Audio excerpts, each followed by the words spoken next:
रात्री आलिशान अशा टेंटमध्ये आराम करून सकाळी जोधपूरकडे आम्ही रवाना झालो. 200 किलोमीटर अंतर पार करण्यासाठी 4 ते 5 तास इतका वेळ आम्हाला लागला. जोधपूरला पोहोचून हॉटेल शीतलमध्ये आम्ही जोधपूर येथील मेहरणगड फोर्ट बघायला निघालो. जोधपूरला थार वळवंटाचे प्रवेशद्वार देखील म्हणतात. यामुळे येथे खूप उष्णता असते, म्हणून सर्व शहर निळ्या रंगात रंगवले आहे. त्यामुळेच जोधपूरला ब्ल्यू सिटी असे देखील म्हणतात. मारवाड प्रदेशाचा भाग असणारे हे शहर इसवी सन 1158 मध्ये वसवले आहे. राव जोधा यांनी 1459 मध्ये मेहरणगड हा किल्ला बांधला. या किल्ल्यावरून संपूर्ण शहर दिसते. याला सूर्यनगरी किंवा मोराच्या पंखाच्या आकारामुळे मयूरपंखी देखील म्हणतात. सध्या हे किल्ल्याची देखभाल एका ट्रस्ट मार्फत चालते. सकाळी 9 ते सायंकाळी 5 वाजेपर्यंत तो किल्ला आपण पाहू शकतो. या किल्ल्यातील फुलमहल हा अत्यंत सुंदर आणि नयन मनोहर भाग आहे. यानंतर दुसरे आकर्षण म्हणजे उमेद भवन. येथील राजघराण्याचे कायमस्वरूपी निवासस्थान म्हणून याचे बांधकाम 1929 सुरू झाले आणि 1944 पूर्ण झाले. यातील 75% भागात लक्झरी हॉटेल असून 20% भाग रहिवासी आहे. उर्वरित 5% भागात वस्तुसंग्रहालय केले आहे. 14 ते 16 जानेवारी दरम्यान येथे प्रसिद्ध पतंग उत्सव साजरा केला जातो. याशिवाय घनघोर फेस्टिवल देखील येथील आकर्षण आहे.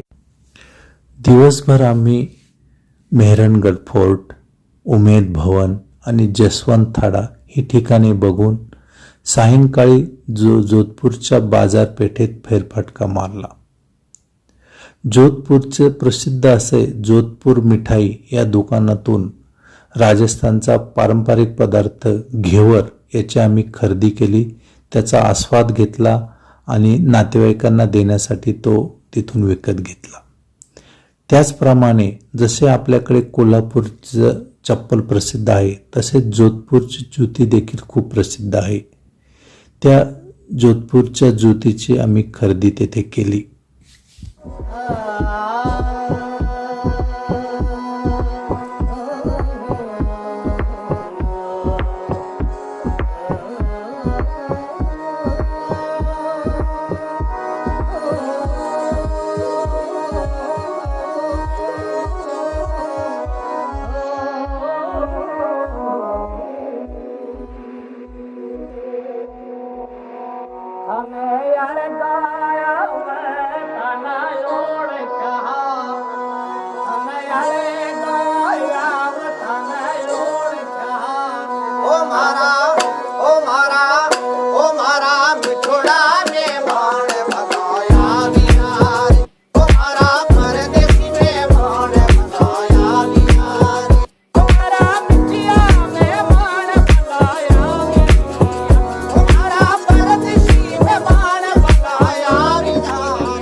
नेहमीप्रमाणेच आम्ही सकाळी लवकर उठलो, तयारी केली आणि नाश्ता करून उदयपूरकडे रवाना झालो. जोधपूर ते उदयपूर हे 244 किलोमीटरचे अंतर आहे. ते पार करण्यास साधारणतः 5 तास लागतात. उदयपूरच्या अलीकडे 70 ते 80 किलोमीटर अंतरावर कुंभलगड हा प्रसिद्ध किल्ला आहे. महाराणा प्रताप यांचा जन्म याच किल्ल्यावर झाला आहे. भारतात बोटावर मोजण्या इतपत असे किल्ले आहेत की जे शत्रूला कधीच जिंकता आले नाही. त्यात महाराष्ट्रातील जंजिरा हा एक आहे आणि राजस्थानमधील कुंभलगड हा दुसरा अजिंक्य किल्ला आहे. महाराणा कुंभल यांनी हा किल्ला 1443 मध्ये बांधण्यास घेतला आणि 1458 मध्ये तो बांधून पूर्ण केला. या किल्ल्याच्या सभोवती 36 किलोमीटर लांबीची आजही सुस्थितीत असलेली अभेद्य भिंत असून तिला ग्रेट इंडियन वॉल म्हणतात. तत्कालीन वास्तुविशारद श्री मंडल यांच्या देखरेखीखाली या किल्ल्याची निर्मिती झाली. कुंभलगड या किल्ल्याला 9 दरवाजे असून भैरव गेट हा मुख्य दरवाजा आहे. किल्ल्याच्या आतमध्ये 360 मंदिरे आहेत. हा किल्ला कायमस्वरूपी निवासस्थान नसल्याने आतमध्ये इतर किल्ल्यांप्रमाणे खूप मोठे भव्य दिव्य महाल आणि दिवाणखाने येथे नाहीत. मात्र किल्ल्याच्या अतिउच्च ठिकाणी बादल महल नावाचा एकमेव महल या ठिकाणी आहे. 9 मे 1540 मध्ये महाराणा प्रताप यांचा येथे जन्म झाला.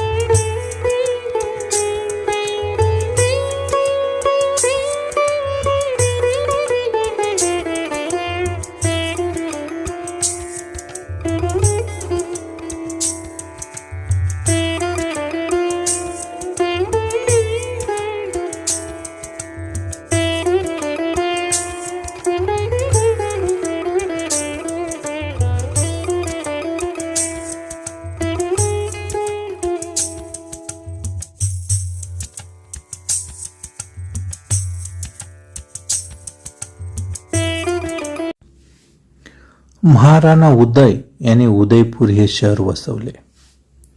आम्ही दुपारी उदयपूरला पोहोचलो. येथील हॉटेल रणबंका या हॉटेलमध्ये चेक इन केले. सायंकाळी उदयपूर साईट सीइंगसाठी आम्ही बाहेर पडलो. प्रथम आम्ही फतेसागर लेक बघण्यास निघालो. 4 ते 5 किलोमीटरचा परीघ असणारा अतिशय सुंदर असा हा लेक आहे. संपूर्ण तलावाला चक्कर मारून त्याच्या आउटलेटला थांबून सुंदर अशा धबधब्या सदृश्य ठिकाणी आम्ही फोटोग्राफी केली. या लेकच्या समोरच मोती मंगरी आहे. मंगरी म्हणजे टेकडी. या टेकडीवर पूर्वी घनदाट जंगल होते आणि याच जंगलामध्ये राहून महाराणा प्रताप मुघलांशी लढत होते, म्हणून त्यांच्या स्मृतिप्रित्यर्थ त्यांचे एक स्मारक येथे आहे. या ठिकाणी महाराणा प्रताप यांचा जो अश्वारूढ पुतळा आहे तो पुणे येथे तयार करून नेलेला आहे. या ठिकाणाहून फतेसागरचे नयनरम्य दृश्य दिसते. यानंतर राजघराण्यातील स्त्रियांसाठी एक मोठी बाग ज्याला बाडी म्हणतात ती महाराजा संग्रामसिंग याने 1710 ते 1734 या कालावधीत बांधली. यालाच सहेली की बाडी म्हणतात. गुरुत्वाकर्षण पद्धतीने फतेसागर लेकचे पाणी येथे फिरवले असून त्यातून असंख्य कारंजे येथे तयार केलेले आहे. याशिवाय निरनिराळ्या प्रकारचे कमळ फुलांचे तलाव येथे आहेत.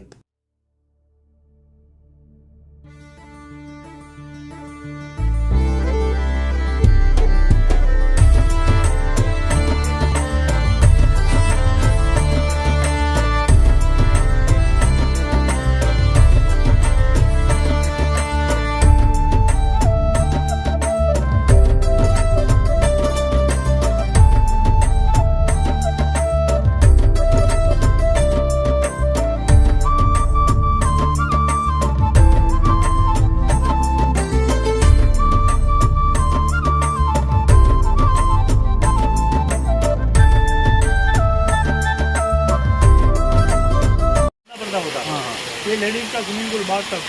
अच्छा। और अभी भी साल में एक दिन गवर्नमेंट लेडीज़ के नाम का मेला लगाती है, पुरानी परंपरा को निभाने के लिए हरियाली महोत्सव का मेला। क्या कहलाता है बहुत सारे गानों को।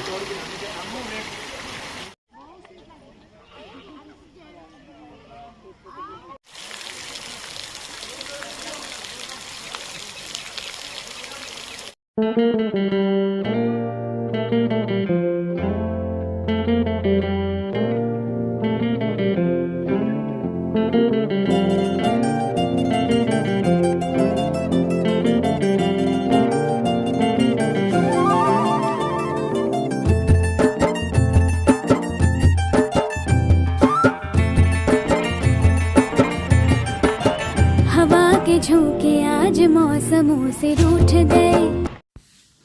रात्री उदयपूर येथील रणबंका हॉटेलमध्ये मुक्काम केल्यानंतर दुसऱ्या दिवशी सकाळी आम्ही माउंट अबू हे राजस्थानमधील एकमेव हिल स्टेशन असलेल्या ठिकाणाकडे प्रस्थान केले. उदयपूरपासून 170 किलोमीटर अंतरावर माउंट अबू हे ठिकाण आहे. तेथे पोहोचण्यासाठी साधारणतः 3 तास लागतात.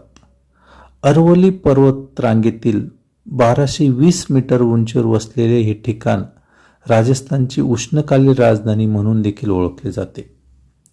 माउंट अबू येथील सर्वप्रथम आम्ही दिलवाडा जैन मंदिर येथे गेलो. जैन धर्माचे 24 तीर्थकर यांनी येथे भेट दिल्याची आख्यायिका आहे. 11व्या ते 13व्या शतकातील पांढऱ्या संगमरवरी दगडातील हे मंदिर अतिशय सुंदर आहे.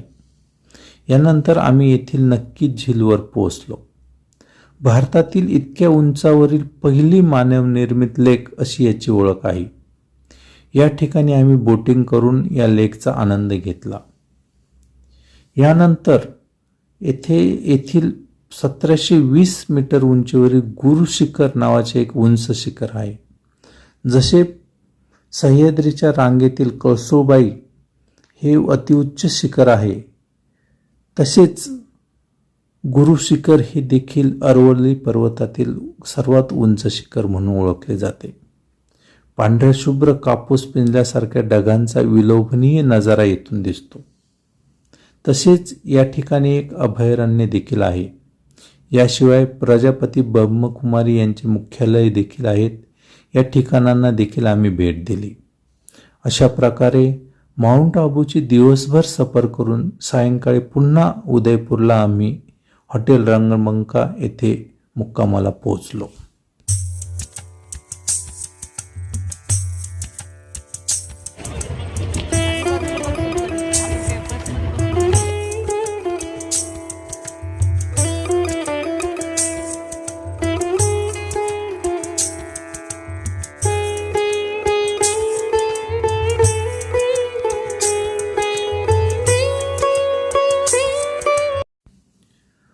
राजस्थान ट्रिपचा आमचा हा आजचा शेवटचा दिवस. सकाळी लवकर आवरून तयार होऊन नाश्ता केला आणि उदयपूर येथील सिटी पॅलेस बघण्यासाठी आम्ही बाहेर पडलो. हा सिटी पॅलेस बघण्यासाठी 2 प्रकारचे तिकिटे आपण घेऊ शकतो. येथील म्युझियम बघायचे असल्यास 650 रुपयाचे तिकीट घ्यावे लागते. म्युझियम वगळता इतर भाग बघायचा असेल तर 250 रुपयाचे तिकीट देखील आपण घेऊ शकतो. आम्ही जयपूरचा सिटी पॅलेसमधील म्युझियम बघितले असल्याने तो भाग वगळून आम्ही महालाचा इतर भाग बघितला. हा सिटी पॅलेस लेक पिचोलाच्या किनाऱ्यावर बांधला आहे. येथून लेक पिचोलाच्या मध्यभागी असणाऱ्या जगमंदिर पॅलेस या ठिकाणी जायला बोटिंगची सुविधा आहे. त्याचे 450 रुपये इतके तिकीट असून अत्यंत विलोभनीय असा हा बोटचा प्रवास आहे. जगमंदिर पॅलेस येथे पोहोचून आम्ही जवळपास 2 तास या ठिकाणी व्यतीत केले. याशिवाय लेक पिचोलाच्या आजूबाजूला खूप सारे 5 स्टार हॉटेल वसलेले आहे. याशिवाय जगमंदिरच्या जवळच एक दुसरा अजून एक पॅलेस आहे आणि तो सध्या ताज ग्रुप ऑफ हॉटेल यांनी त्याचे रूपांतर एका 5 स्टार हॉटेलमध्ये केलेले आहे.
यानंतर आम्ही चित्तोडगडकडे रवाना झालो. उदयपूरपासून साधारणतः 2 तासाचा प्रवास करून आम्ही चित्तोडगड येथे पोहोचलो.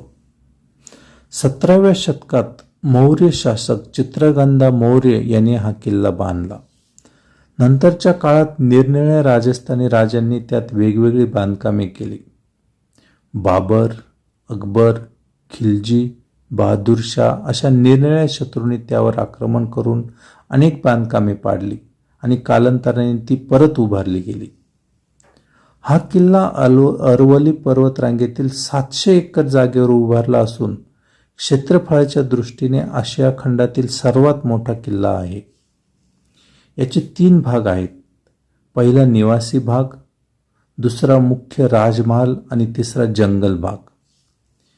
या किल्ल्याला 7 दरवाजे असून पार्डलपोल हा पहिला दरवाजा आहे.